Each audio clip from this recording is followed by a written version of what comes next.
디모데에서는 바울이 믿음으로 낳은 후배 목회자 디모데에게 쓴 편지입니다. 이 디모데에게 이 편지를 쓴 이유는 디모데가 너무 젊고 또 에베소 교회 목회하는 데 있어서 경험이 부족하기 때문에 이 선배로서 또 영적 아버지로서 많은 교훈을 주었습니다. 때로는 아주 실제적인 목회의 어떤 방법까지도 자상하게 알려준 모습을 보게 됩니다. 그런데 이 영적으로 낳은 아들이다 이렇게 고백했지만은 이 디모데를 부를 때에 아주 여러 가지 호칭을 혼합해서 사용한 것을 보게 되죠. 바울이 디모데를 부를 때 이름을 막 바꿔가면서 부릅니다. 한 번은 사랑하고 신실한 아들 이렇게 부르기도 하고요.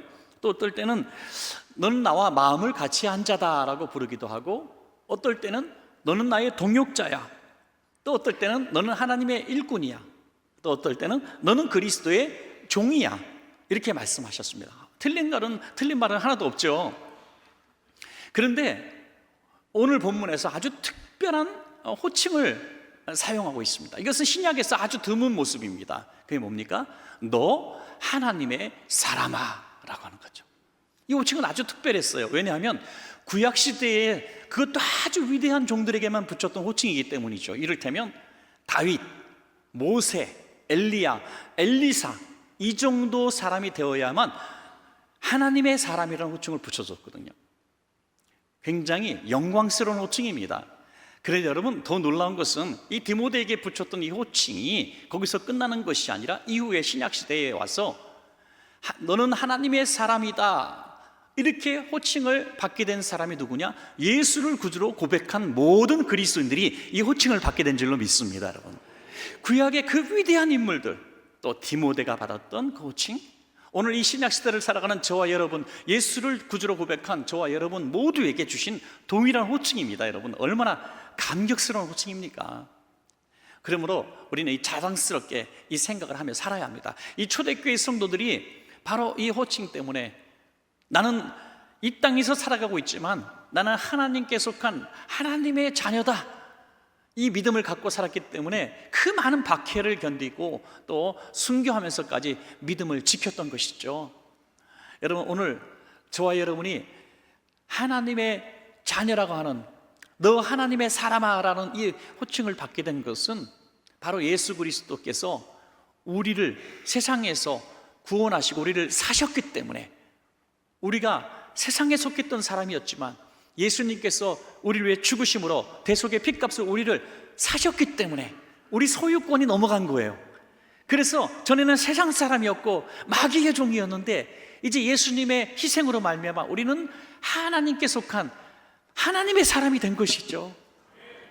우리가 억지로 달아나려고 해도 달아날 수가 없습니다. 얼마나 감사한 일입니까? 여러분, 옆에 있는 분에게 인사를 한번 할까요? 여러분이 꼭 졸아서 인사를 시키는 건 아닙니다. 여러분, 옆 좌우편에 계신 분들에게 인사를 합니다. 성도님은 하나님의 사람입니다. 아멘. 이 정체성, 이 자부심, 이 감격, 이거 가지고 살아간다면은 아무리 우리가 세상에서 살아가다가 지치고 넘어지고 수많은 시련과 유혹이 와도 우리는 이 정체성이 있기 때문에, 소속감이 있기 때문에 우리는 하나님의 사람답게 살 용기와 힘을 얻게 될 줄로 믿습니다. 여러분, 그래서 오늘 저는 이 하나님의 사람이 어떻게 살아야 하는 것인가, 딱 두 종류로만 말씀을 드리겠습니다. 하나는 하나님의 사람이라면 이렇게 살면 안 된다라는 이 사도 바울의 교훈, 그것을 좀 집약해서 보도록 하겠고요. 두 번째로 하나님의 사람이라면 이렇게 살아야 한다는 사도 바울의 메시지를 우리가 한 가지만 받기로 이렇게 합니다. 자, 그래서 첫 번째로 피해야 될 것, 너 하나님의 사람아 이것들을 피하라 라고 말씀하신 그 피하는 것이 무엇인가? 디모데전서 6장 11절입니다. 오직 너 하나님의 사람아 이것들을 피하고 라고 했습니다. 이것들을 피하고, 이것들이 뭡니까? 이 전자에 말씀하겠죠. 4절부터 10절까지 있는 것들을 피하라. 이 4절부터 10절까지 보면요, 참 많은 것들이 나와요. 이걸 하나하나 다 설명하다 보면 종합 선물 세트 갖고 좋은 얘기는 많이 한 것 같은데 우리가 약점이 뭡니까? 기억력이 없다는 거죠. 기억이 나지 않아요. 저도 기억이 안 날 겁니다. 그래서 줄이고 함축해 봤더니 두 가지로 나오더라고요. 하나님의 사람으로 피해야 될 것 크게 나누니까 딱 두 가지인데요. 첫 번째는 교만하지 마라 하는 거. 교만하지 마라. 자, 디모데전서 6장 4절부터 5절까지 한번 보시는데요, 교만한 사람이 범하는 이런 죄악들이 쭉 나오고 있습니다. 제가 한번 읽어드리겠습니다. 그는 교만하여 어떻게 한다고요? 아무것도 알지 못하고. 교만한 사람은 알아서 교만한 게 아니라는 거예요. 모르기 때문에 교만하다는 거죠. 변론과 언쟁을 좋아한다. 말싸움에서 이기길 좋아한다는 거예요. 그래서 투기와 분쟁이 일어난다는 거죠. 이 교만한 사람이 있는 그룹은 깨어지게 되어 있습니다. 비방과 악한 생각이 나며, 늘 교만한 사람은 남을 정죄하고 비방하고 또 악한 생각을 합니다. 그리고 마음이 부패하여지고, 그 마음이 깨끗할 리가 없죠. 진리를 잃어버려. 교만한 사람은 진리에 순종하지 않습니다. 경건을 이익의 방도로, 예수 믿는 이유도 자기가 유익이 있기 때문에 믿고 이익이 없으면 떠난다는 거예요. 이렇게 생각하는 자들의 다툼이 일어나느니라. 이런 교만한 사람이 이 얼마나 많은 악한 일들을 낳습니까? 자기를 죽이는 거죠. 뭐 조금 더 이것을 몇 가지로만 얘기한다면, 다른 교훈을 좋아한다. 교만한 사람은 이 복음의 진리를 거절한다. 또 자기가 좋아할 때만 예수를 믿고 이익이 없으면 예수를 믿지 않는다. 뭐 이런 얘기는 뭡니까? 말씀대로 살지 않는다는 뜻입니다. 결국에는 선포되는 하나님의 말씀, 기록되는 하나님의 말씀에 순종하려고 하지 않고, 뭐 새롭고 시대에 맞고 자기가 고민한 결과에, 자기 경험에 따라서 행동한다는 거죠. 그렇게 믿는다는 것입니다. 그래서 교회에서도 우리가 말씀대로 하는 것보다 좀 시대에 맞게 하자, 뭐 이러면서 비본질적인 것에 너무 우리가 치중할 때가 많이 있습니다. 여러분, 우리가 많은 사람들이 건전한 교회에 있다가 이탈을 하고 또 떠돌다가 하필이면 이단과 사이비로 이렇게 들어가게 되는 분들을 종종 보게 됩니다. 참 안타까운 일이죠. 들어보면 그 이단과 사이비의 교리라든지 이런 사회적인 평가를 보면 어떻게 저 사람이 저런 데 갈 수 있을까 할 정도로 너무 기가 막혀요. 너무 기가 막혀요. 저렇게 정말 교지로 가는 사람이 이렇게 사회적인 무리를 일으키는데도 거길 달아갈까? 여러분, 이번에 코로나 시대에 3년여 지나면서 기독교인이 얼마나 교회에 다니던 기독교인이 이탈을 했냐면, 통계마다 다르지만 최소 10%에서 많이 보는 사람 30%까지 보더라고요.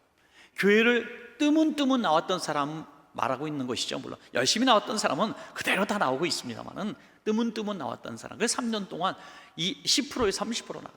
그런데 여러분, 충격받지 마세요. 신천지는 코로나 시대에 얼마나 지탄을 받았습니까? 신천지는 사회의 악이 되었어요. 그래서 신천지와 건전한 기독교가 이 전쟁을 하고 다툼을 하고, 그리고 또 소송을 걸어서 분쟁을 하면 100% 기독교가 이겼습니다. 여러분, 그만큼 세상 사람들의 판단력도 신천지는 아주 악하다 이렇게 알고 있습니다. 그런데 코로나 이후에 신천지가 우수수 떨어질 줄 알았죠. 통계가 있습니다. 신천지는 5%만 이탈했습니다. 5%. 기독교 인구보다 적게 이탈했다는 거죠. 여러분, 저는 이것을 아주 자연스럽게 봅니다. 왜? 그들은 원래 하나님의 사람들이 아니었기 때문이죠. 하나님의 사람은 상황에 따라서 이탈하지 않습니다. 그래서 다른 교훈을 줬습니다. 여러분, 이 이단에 있던 사람, 이 사이비의 유혹에 빠져 있던 사람들은요, 참 희한합니다. 거기 지내다 보면 거기가 잘못된 걸 대부분 알아요. 시간이 지나면 10년쯤 20년쯤 지나면 끝까지 다니는 사람 별로 없습니다. 이제 교체가 되겠죠. 그런데 나옵니다. 그러면 유사한 이단으로 또 가요. 유사한 사이비로 또 갑니다. 왜 그럴까요? 결국에는 교만하기 때문이죠. 내 생각이 맞다는 거예요. 내 판단력이 맞다는 거예요. 교회를 다녔던 사람임에도 불구하고 교회를 나온 이후에 정당성을 자꾸 부여하고 싶은 것이죠. 여러분, 우리는 하나님의 사람으로 분명히 이 부분에서는 물러서면 안 됩니다. 다른 복음은 없습니다. 예수님 외에는 구원이 없습니다. 이것만 우리가 분명히 붙들고 있으면 나의 교만을 다 내려놓을 수가 있는 것이죠.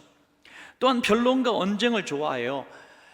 이 교만한 사람은 말싸움을 잘합니다. 이기려고 합니다. 교만한 사람이 많은 공동체는 늘 시끄럽습니다. 여러분, 늘 다툼이 있습니다. 그건 집안도 마찬가지인 것 같아요. 명절마다 집안이 이렇게 모이는데 모일 때마다 싸우는 가정이 있죠. 따지고 보면 교만해서 그러잖아요. 지려고 하지 않아요. 내 말이 옳다고 주장하기 때문에 막 무시하는 거예요. 내 말이 옳다는 겁니다. 교회도 마찬가지죠. 다툼이 많은 교회는 왜 그렇습니까? 내 말이 옳다, 이걸 주장하기 때문에 다투는 거죠. 그게 진리면 좋을 텐데 진리가 아닌 자기 생각이거든요. 자기 의거든요. 그래서 교회는 이런 분쟁과 다툼이, 의견 충돌이 일어나서 다툼이 일어나려고 한다면 우리는 세상 사람의 방법으로 이 문제를 합리적으로, 이성적으로 어떻게 풀어보려고 애쓸 필요가 없습니다. 그렇게 풀리지도 않습니다. 어떻게 해야 된다고요? 하나님의 사람답게 하나님께 맡겨야 합니다. 여러분, 우리는 하나님께 속한 하나님의 사람이잖아요. 교회 공동체도, 가정도, 우리의 사업장도 하나님께서 우리에게 맡겨주신 공동체입니다. 그렇다고 한다면 하나님께서 어떻게 생각하시는가, 하나님께서 어떻게 하기를 원하시는가, 그걸 아는 방법은 내려놓고 기도하는 방법밖에 없습니다. 그것이 하나님의 사람이 변론과 언쟁, 다툼을 이길 수 있는 비결이 된다는 거죠. 우리나라도 참 일제 36년 치하에서 얼마나 많이 고생했습니까? 그 고생한 얘기를 우리가 뭐 다큐멘터리라든지 역사의 기록이라든지 뭐 영화라든지 이런 걸 보면은요, 참 치가 떨리고 막 화가 나고 그러죠. 그런데 해방을 맞은 지 벌써 79년이 지나다 보니까 우리는 이 자유의 소중함, 또 신앙의 자유의 소중함을, 또 그 당시에 피 흘렸던 우리 선배들의 그 피 흘림에 대해서 많이 잊어버리는 것 같아요. 마찬가지로 우리가 구원받은 성도로서 처음 예수님을 믿었을 때 우리 얼마나 감격합니까? 예수님의 피로 내가 구원받았습니다. 그리고 나를 전도해 준 그 성도님이 정말 은인처럼 고마웠고, 내가 처음 첫사랑 가지고 신앙생활했던 그 교회가 너무 어머니의 요람처럼 너무너무 행복했고, 그래서 너무 신앙생활이 즐거워요. 너무 행복해요. 예배드릴 때마다 눈물이 쭉쭉 쏟아지고 그랬는데 지금은 마음에 드는 사람 하나도 없고요, 다니는 만한 교회도 없고요. 목사님 왜 그런지 나는 진짜 모르겠어요. 저는요, 어디 카페나 식당 같은 데 가서 목사님 그러면 머리가 쭈삣 춥니다.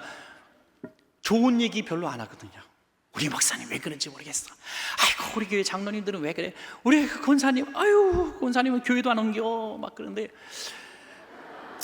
핸드폰으로 딱 뒤 봅니다. 우리 교회는 아니겠죠. 이렇게 거울로 해가지고. 있었어요? 저희 교회? 하여튼 왜 그렇게 됐을까요? 원래 그렇지 않았잖아요. 왜 그렇게 됐을까요? 잊었기 때문이죠. 교만해졌기 때문이죠. 전에는 다 감사했는데 이제는 막 판단이 나와요. 왜? 내가 교만해진 거예요. 내가 이만큼 교만해진 거예요. 이번에 이 산상성의 6개의 교회가 연합해서 했습니다. 크리스찬의 언어를 회복하자라는 거거든요. 크리스찬의 언어 뭡니까? 이전에 우리 믿음의 선배들이 잘 썼던 그 언어를 우리는 잊어버렸다는 거예요.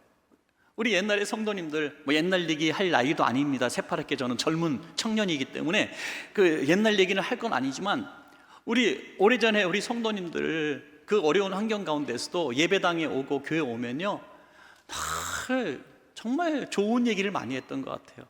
아이고, 우리 장로님, 우리 목사님 그랬어요.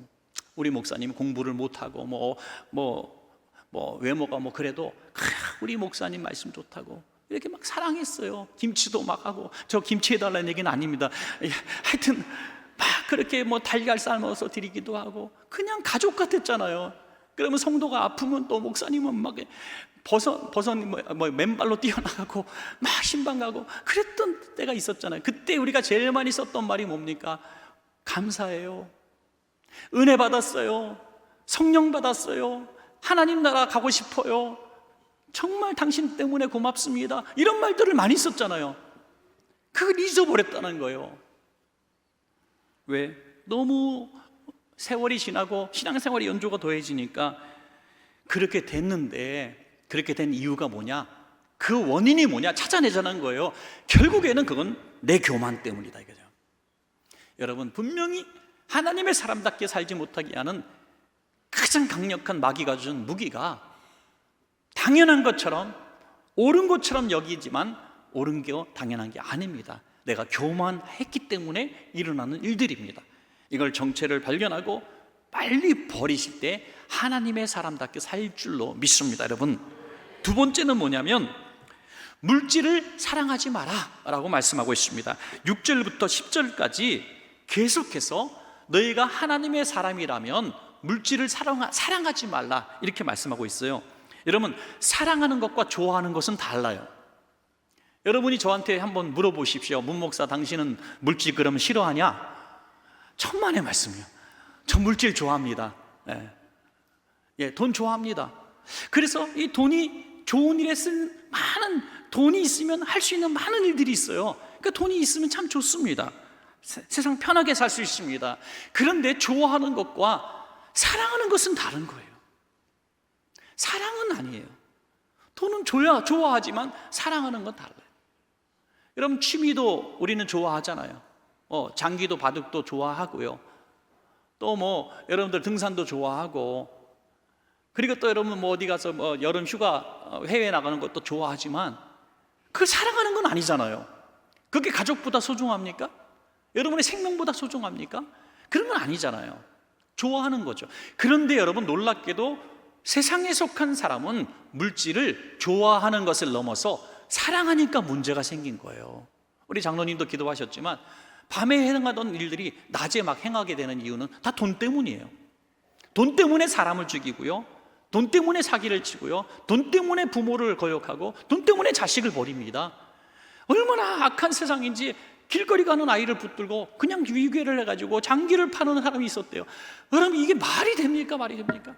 이게 인간이 그렇게 할 수 있습니까? 그는 사람보다 돈을 사랑하기 때문에 가능한 일, 충분히 가능한 일. 자기 남편이나 아내를 보험 들어놓고 청부살인을 해. 이런 끔찍한 일이 어디서 일어납니까? 남편보다 아내보다 돈을 사랑하기 때문에 일어난 일 아닙니까? 이게 돈을 사랑하는 사람이 달려가는 길의 끝 종착역입니다. 여러분, 우리는 돈을 절대로 사랑해서는 안 됩니다. 여러분, 자, 6절부터 10절까지 보면 돈을 사랑하지 않을 수 있는 비결을 계속 말씀하고 있는데 다 읽을 수는 없으니까 제가 요점만 말씀을 드릴게요. 6절에서는 자족하라 그랬어요.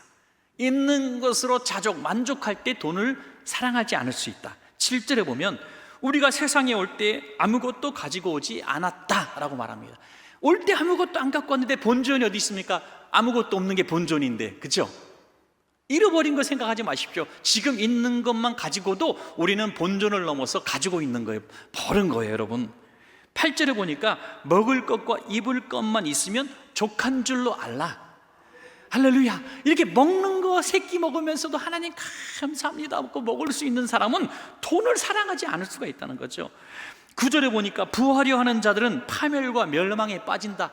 돈을 사랑하는 사람은 결국 자신을 파멸 속에, 멸망에 빠지게 만든다는 거예요. 그걸 모두 함축해서 10절에는 우리가 너무나 잘 아시는 말씀으로 종교를 하고 있습니다. 한번 같이 읽어보겠습니다. 시작.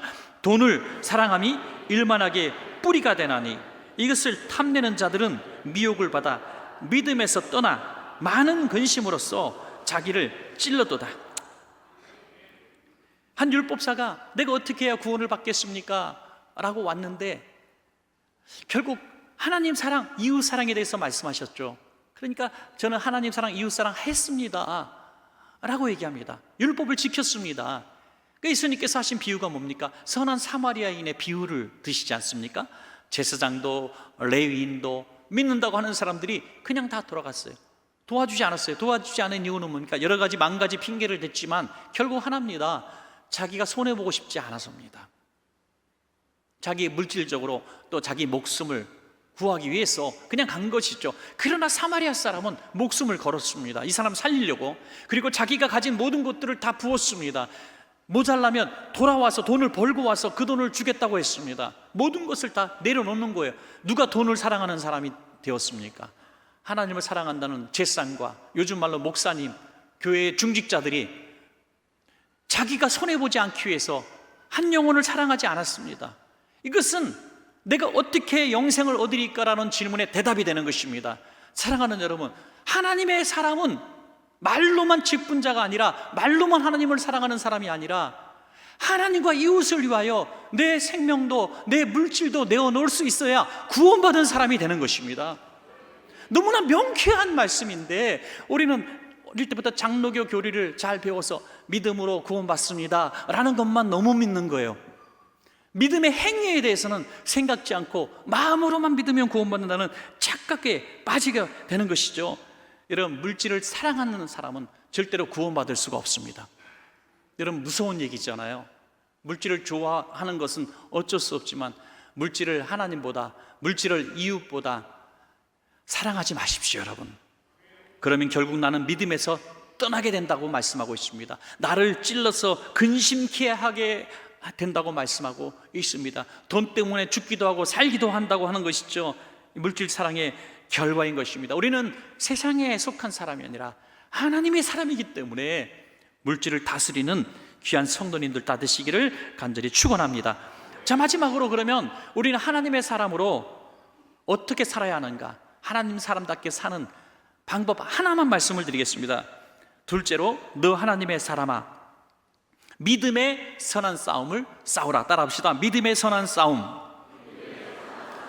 믿음의 선한 싸움이라고 하는 것은 칼 들고 무기 들고 나가서 싸우는 것이 아니라 자기 자신의 철저한 변화를 위해서 몸부림치는 거죠. 마치 약복 나루토에서 야곱이 평생 살았던 야곱이라고 하는 발꿈치나 잡는 사기꾼 인생에서 이제 이스라엘 하나님의 사람으로 바뀌어지는 처절한 전쟁이 바로 기도의 전쟁이었습니다. 마찬가지로 믿음의 선한 싸움의 대적은 바로 우리인 줄로 믿으시기 바랍니다. 철저하게 내가 깨져야 돼요. 철저하게 내가 십자가에서 죽어야 합니다. 이것이 믿음의 선한 싸움이에요. 이 싸움에서 이기지 못하면 원수 대적과 마귀와 싸울 수가 없습니다. 자, 디모데전서 6장 11절에서 12절 말씀입니다. 함께 읽겠습니다. 시작. 오직 너 하나님의 사람아, 이것들을 피하고 의와 경건과 믿음과 사랑과 인내와 온유를 따르며 믿음의 선한 싸움을 싸우라. 영생을 취하라. 이를 위하여 내가 부르심을 받았고 많은 증인 앞에서 선한 증언을 하였도다. 아멘. 여기서도 너무 많은 얘기를 하고 있어요. 믿음의 선한 싸움을 싸우는 사람이 싸우는 그 이유가 무엇인가? 의를 위해서 싸우고, 경건을 위해서 싸우고, 믿음을 위해서 싸우고, 사랑하기 위해서 싸우고, 인내하기 위해서 싸우고, 온유하기 위해서 싸우는 겁니다. 너무너무 완벽하죠. 이렇게만 될 수 있으면. 사랑하는 여러분, 우리는 할 수 없습니다. 우리가 어떻게 이렇게 완벽한 하나님의 사람다운 성품과 삶을 살 수가 있겠습니까? 불쑥불쑥 올라오는 이 혈기. 어떤 분이 참 목사님의 고백을 통해서 들었던 슬픈 얘기 중에 하나입니다. 운전을 하는데 막 이 도로 위에서 싸웠잖아요. 막 싸우게 됐어요. 그래서 막 앞에 갖다 놓고 받쳐놓고 갔어요. 내려가지고 창문 내리라고. 도저히 못 참겠어. 창문 내리라고. 여러분, 충분히 그럴 수 있어요. 저도 억울한 일 한 번 당하니까요, 지구 끝까지라도 쫓아가고 싶더라고요. 그런데 그럴 때 열만 세라 그랬으니까, 이를 악물고 열을 세면 평생 다시 볼 인간이 아니니까 그냥 보내집지만 이 목사님은 그러지 못했던 것 같아요. 창문 내리라고. 그리고 제가 가끔 쓰는 거룩한 용어가 있죠. 개나리 십장생 이거 있잖아요. 이거를 막 한 거예요. 보니까 자기 교회 성도래요. 참. 그래서 그날 성도 부부를 잃어버렸다고 얘기를 합니다.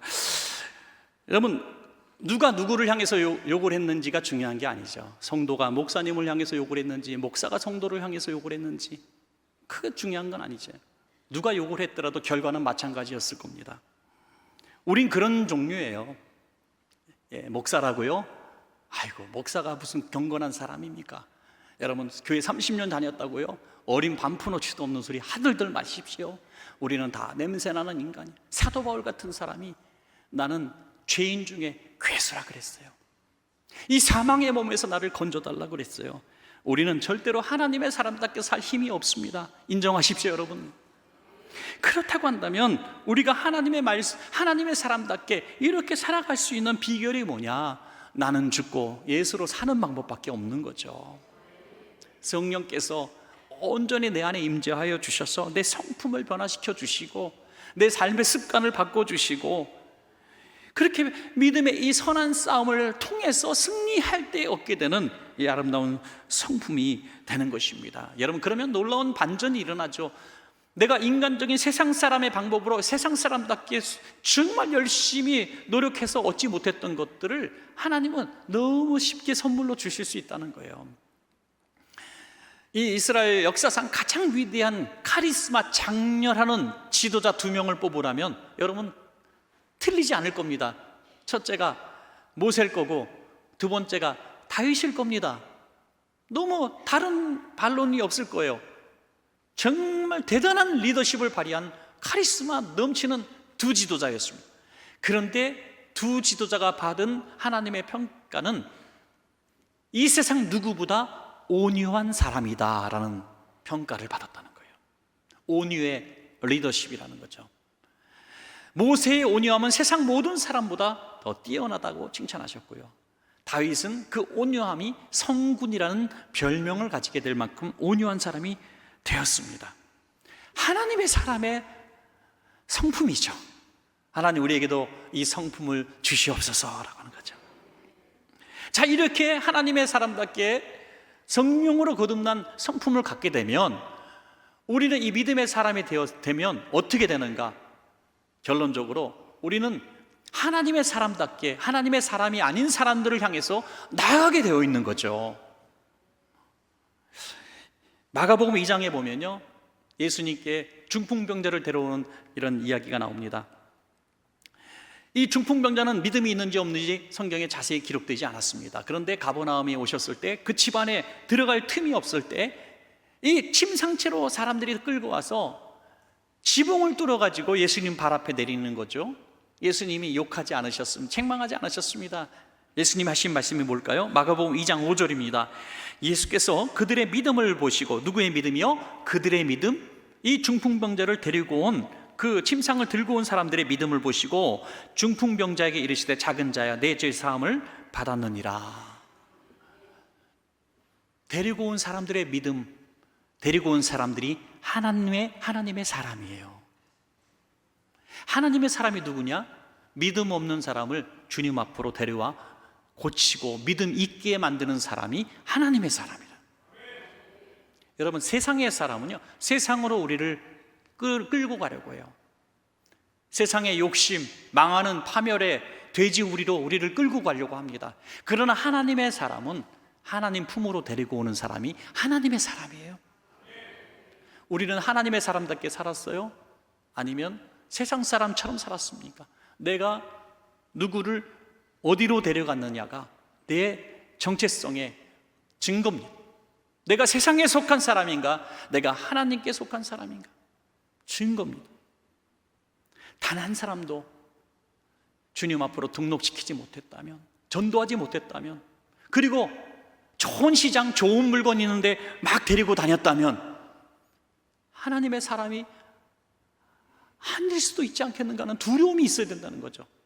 이것은 억지로 하는 게 아니라 하나님의 사람이 되면 자연스럽게 할 수밖에 없는, 하나님께 속한 사람이 할 수밖에 없는 그 삶의 증거라는 거죠. 제가 금요 성령 집회 때 이 부분을 잠깐 얘기하니까 성도님들이 참 많이 위로를 받았다 그러더라고요. 무슨 얘기냐면, 이제 입시철이 되면 이제 수험생들이 와서 우리 목회자에게 안수받기를 원하십니다. 그래서 많이 옵니다. 그래서 안수기도 해주면 참 저도 너무 기쁘고, 이 아이들이 너무너무 힘들 때 막 눈물 뚝뚝 흘리면서 기도 받습니다. 그래, 하나님께서 정말 도와주실 겁니다. 그런데 가끔 보면 아이를 데리고 싶은데 아이가 믿음이 없고 싫다는 거예요. 그러면 엄마나 아빠가 또는 할머니, 할아버지가 손주를 위해서 목사님 저 기도 좀 해주세요, 우리 손주 이번에 대학 시험 보는데 기도해 주세요. 그러면요, 저는 솔직한 말로 어떤 생각이 들었었냐면, 여러분 오해 마십시오. 과거형을 얘기한 과거에 저는 이런 생각을 했어요. 믿음은 개인이 갖는 거지, 애가 믿지도 않는데, 기도의 능력을 믿지도 않는데, 만약에 제가 기도해서 정말 하나님이 도와주셔서 애가 좋은 대학을 가면 지가 공부 잘해서 갔는 줄 알지 하나님이 도와주셨다고 믿겠느냐 이거예요. 그러니까 하나님이 안 들어줄 거예요.